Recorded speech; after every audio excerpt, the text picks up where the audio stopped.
कविसूर्यनगर हाजत मृत्यु घटना एवं बारंग थाना थर्ड डिग्री मामला पूरा राज्य को हुलस्थुल करुछि। एहार भितरे सामना को आसी एक सांघातिक तथ्य। 2014 रु 2023 मसीहा भितरे ओडिशा रे 48 टी हाजत मृत्यु घटना सामना को आसी। हेले ए सबुरे जेतेबेले कार्यानुष्ठान रो चित्र आमे देखुछु सेतेबेले ताहा आपाततः शून्य। आज आमे आपनको कहिबु प्रकृत रे ओडिशा रे हाजत मृत्यु घटनार कौन रही रिपोर्ट एवं दोषी उपरे दंड विधान हेउछि ओ पीड़ितों को न्याय मिलुछि ना प्रकृत रे खसी जाउछंती अभियुक्त पुलिस अधिकारी। एही रिपोर्ट देखिले आपण स्वतःप्रवृत्त भाव में अनुमान करिपारिबे ओडिशा रे हाजत मृत्युर सत एवं एहार करुण कहानी। नमस्कार, न्यूज रूम को स्वागत करुछि मु अभिन्न आशुतोष। कविसूर्यनगर हाजत मृत्यु मामला रे थानार इंस्पेक्टर इंचार्ज थिबा नितेश कुमार मिश्रा आईपीएस को पुलिस हेडक्वार्टर गंजाम जिला को बदली करा जायछि। एसआई एएसआई को समेत जने कनेस्टेबल को एही पूरा मामला रे निलंबित करा जायछि। एही निलंबन एवं बदली को देखिले आपण भाबुथिबे जे विभागीय कार्यानुष्ठान आरंभ होई सारिछि। हेले आजी आमे आपनको जे सत कहिबु एवं हाजत मृत्युर जो कला कहानी आपनक सामने उपस्थापित करिबु ताहा जानिबा परे एवं देखिबा परे आपण माने निजे विचार करिवे जे पुलिस रो बदली एवं निलंबन को नै हेउतबा आदेश प्रकृत रे अभियुक्तन को दंड विधान करिबा पई गोटे रोड तयारी करूछि ना घटना को चापी देबा पई उद्यम करा जाय। तेबे विधानसभा रे उपस्थापित होइतिबा रिपोर्ट अनुसार 2014 मसीहा रु 2023 मसीहा भितरे राज्य रे 48 टी हाजत मृत्यु घटना देखिबाकू मिलिछि। हेले जेतेबेले कार्यानुष्ठान रो कथा आसे तेबे केवल 2016 मसीहा कटक नरसिंहपुर थाना रे हाजत मृत्यु मामला को छाड़ी देले अन्य कोनोसी मामला रे मध्य अभियुक्त पुलिस अधिकारी को ऊपर दंड विधान हेबार चित्र नहीं। मु गोटे गोटे करी आपनकु ओडिसार लोमहर्षणकारी हाजत मृत्यु घटना संपर्क रे रिपोर्ट अवतारण करुछि। 2016 मसीहा सरोज सेनापति कटक नरसिंहपुर थाना रे तांकर मृत्यु घटिथिला। एही मामला रे 6 जन अवसर प्राप्त पुलिस अधिकारी को गिरफ्त करा जायछि। किंतु से 2016 मसीहा कटक किशन नगर थाना रे गुणनिधि नायक हत्याकांड घटना रे एपर्यंत कार्यानुष्ठान रो कोनोसी चित्र सामना को आसु नाही। 2020 पुरी बासेली साही रे के रमेश को हत्या करा जायथिबा अभियोग होइतिला। एही हाजत मृत्यु घटना रे तत्कालीन पुरी एसपी अखिलेश्वर सिंह एवं थानार आईआईसी को बदली करा जायथिला। जने एसआई एवं कनेस्टेबल निलंबित होइतिले किंतु परवर्ती समय रे समस्ते निर्दोष रे खलास होइछंती। 2022 गंजाम चंपाखांडी थाना रे त्रिलोचन रेड्डी को हत्या करा जायथिला। एही मामला रे केमिति पीड़ितों परिवार को न्याय मिलिबो सेति पई उद्यम करा जाउथिला। तेबे मामला केवल पीड़िता को आर्थिक सहायता देबा घटना रे ही सीमित रहि जायछि। 2023 आठगढ़ फॉरेस्ट डिवीजन रे धनेश्वर बेहेरा हत्याकांड घटना ए संपर्कित रिपोर्ट रो कोनोसी सुराग ए पर्यंत मिलु नाही। 2023 रायगड़ा जेल भितरे जनकर मृत्यु घटिला एवं मृतकों परिवार को आर्थिक सहायता भितरे पूरा मामला सीमित रहि जायछि। कटक चौद्वार रे मध्य हाजत मृत्युर अभियोग होइतिला 2025 मसीहा रे एवं एहार तदंत चलिछि। ए सब तदंत रिपोर्ट को देखिले मने हुए जे अधिकांश घटना रे केवल तदंत ही चलिछि, केउथिरे ओएचआरपीसी तदंत चलिछि तो आउ केउथिरे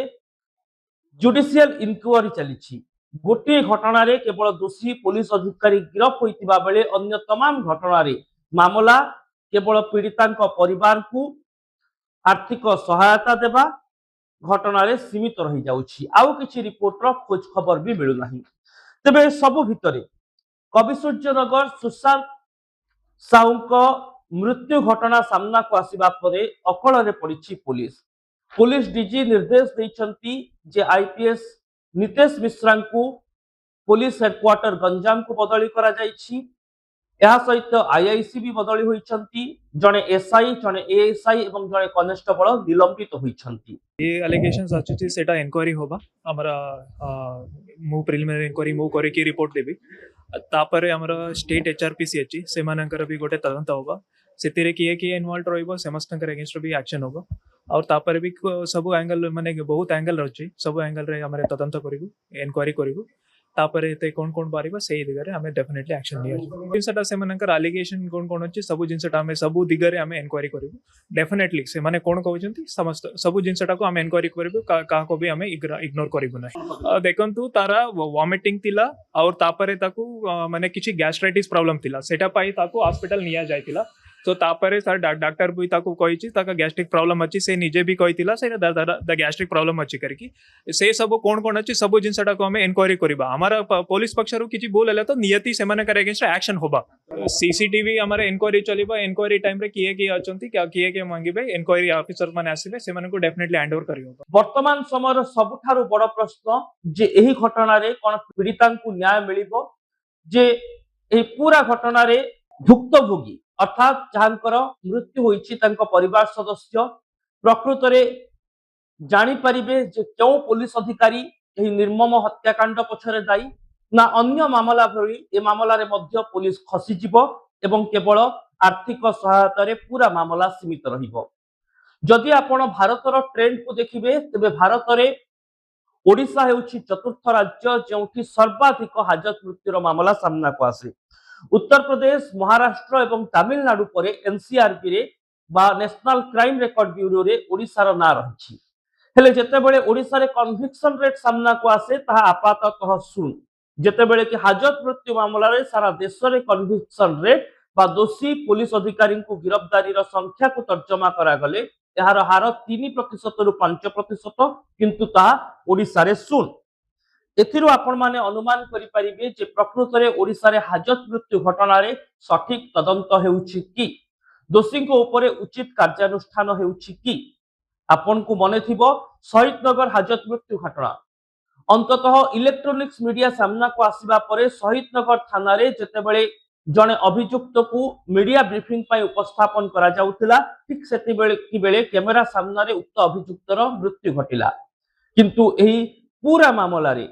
किछि दिन पाई अधिकारी को बदली हैला किछि अधिकारी सस्पेंड हेले पुनी थरे से माने दायित्व को फेरिले कार्यानुष्ठान शून्य अर्थात विभागीय कार्यानुष्ठान कई दिनर घटिबा परे पूरा घटना रफा दफा हो जाउछि कि ए नै प्रश्न उठुछि तबे काहे कि हाजत मृत्यु घटना रे उचित दंड विधान हेउ नाही एहार किछि प्रमुख कारण रहिछि प्रथम कारण हेउछि पेन एंड पेपर अर्थात कागज कलमर मधुचंद्रिका आपण देखुथिबे बारंग थर्ड डिग्री घटना रे केमिति पूरा घटना को गोटे दुर्घटनार रूप देबा पई उद्यम करा जाउथबा भली मने होउछि केमिति आहत दुर्घटनार शिकार होइथिबा नै आउ एक थाना रे मामला रुजु करा जाउछि खरई हॉस्पिटल रो निर्देशक निज दम रे संपृक्त आहतंक चिकित्सा करुथबा दाबी करूछंती एही कागज पत्रर मधुचंद्रिका भितरे प्रकृत रे पुलिस एमिति गेम खेलुथबा अभियोग हेउछि जेउथिरे अभियुक्त न्याय पाइबा तो दूरर कथा दोषी पुलिस अधिकारी माने मध्य सहजरे वर्ती जाई परिबे आईन रो गळा बाटकू से माने व्यवहार करुथबा अभियोग हेउछि द्वितीय हेउछि सिंपाथी जेहेतु ओएचआरपीसी कथा कहा जाऊ किंबा क्राइम ब्रांच कथा कहा जाऊ सेठारे मध्य पुलिस विभागर खाकी विभागर अधिकारी माने ही दायित्व रे थांती एनु आउ जने खाकी बाबूंको ऊपर तदंत करिबा समय सेमानंकर सिंपाथी रहुछि कि सेमानंकर दुर्बलता रहुछि कि जेउथि पई हाजत मृत्यु घटना रे मध्य अभियुक्तंको फसई देबा पई उद्यम करा जाउतबा अभियोग हुए तृतीय हेउछि हाजत मृत्यु घटना रे पुलिस पाखरे व्यापक समय थाए पूरा सुराग को नष्ट करि देबा पई आपाततः अनेक घटना रही जो हाजत मृत्यु कथा 24 घंटा परे मध्य सामना को आसे आउ एही समय भितरे पुलिस से हाजत भितरे ही सब किछि उलट पालट करि देबार सुजोग पाइबा भली संगीन दिग मध्य सामना को आसे ए दिगरे मध्य तर्जमा करा जिबा उचित चतुर्थ एवं सबठारु गुरुत्वपूर्ण कथा हैला तदंतरे विलंब प्रथमे विभागीय तदंत आरंभ हुए तापरे ओएचआरपीसी को तदंत जाए Odisha human right protection cell को आवश्यक पड़िले विचार विभागीय तदंत मध्य हुए किंतु ए सब तदंत आरंभ होगा प्रक्रिया धीरे धीरे विलंब हो जाए जोथि पई अभियुक्त खसी जिबारे सक्षम हुअंती एवं मामलार जो तथ्य एवं प्रमाण उपस्थापित होई पारे नाही ये मध्य गुरुत्वपूर्ण दिग तेबे ये हेउछि हाजत मृत्युर कला सत ଯେତେବେଳେ ହାଜତ ମୃତ୍ୟୁର ଅଭିଯୋଗ ଆସୁଛି ସତ, ଏନେ ମାମଲା ରୁଜୁ ହୋଇଛି ସତ, କିନ୍ତୁ ଦୋଷୀ ପୁଲିସ ଅଧିକାରୀଙ୍କ ଭିତରେ କାର୍ଯ୍ୟାନୁଷ୍ଠାନର ଚିତ୍ର ଆସିଲେ ଏହା ଆପାତତଃ ଶୂନ। ଅନ୍ତତଃ 2014 ରୁ 2026 ଭିତରେ କେବଳ ଗୋଟିଏ ମାମଲାକୁ ଛାଡ଼ିଦେଲେ କଟକ ନରସିଂହପୁର ହାଜତ ମୃତ୍ୟୁ ମାମଲା, ଅନ୍ୟ ତମାମ ମାମଲାରେ କୌଣସି ପୁଲିସ ଅଧିକାରୀଙ୍କ ଭିତରେ ବିରୋଧରେ ଆଇନଗତ କାର୍ଯ୍ୟାନୁଷ୍ଠାନ ହୋଇନାହିଁ। ଏହି ରିପୋର୍ଟ ଦେଖିବା ପରେ ଦର୍ଶକ ବନ୍ଧୁ ଆପଣମାନେ ହିଁ ବିଚାର କରିବେ ଯେ ବାସ୍ତବରେ ହାଜତ ମୃତ୍ୟୁ ଘଟଣାର ଉଚିତ ତଦନ୍ତ କରାଯାଉଛି କି? ହାଜତ ମୃତ୍ୟୁର ଅଭିଯୋଗ ଆସିଲେ ରାଜ୍ୟ ହୁଲସ୍ଥୁଲ ହେଲେ କେବଳ ପୁଲିସ ଅଧିକାରୀଙ୍କ ବଦଳି ଏବଂ ନିଲମ୍ବନ ଭିତରେ କାର୍ଯ୍ୟାନୁଷ୍ଠାନ ସୀମିତ ରହିଯାଉଛି ଏବଂ ପରବର୍ତ୍ତୀ ସମୟରେ ସେହି ପୁଲିସ ଅଧିକାରୀମାନେ ଖସି ଯାଇ ପୁଣି ଡ୍ୟୁଟି କରୁଛନ୍ତି। ଇଏ ହେଉଛି ବାସ୍ତବତା କି? ଏ ସମ୍ପର୍କରେ ଆପଣଙ୍କର ମତାମତ ଦିଅନ୍ତୁ। ଏଥିପାଇଁ न्यूज रूम को सोशल मीडिया यूट्यूब और फेसबुक रे लाइक करंतु, आम वीडियो को शेयर करंतु, चैनल को सब्सक्राइब करंतु और कमेंट बॉक्स रे निजर मतामत लिखंतु। रहूची नमस्कार।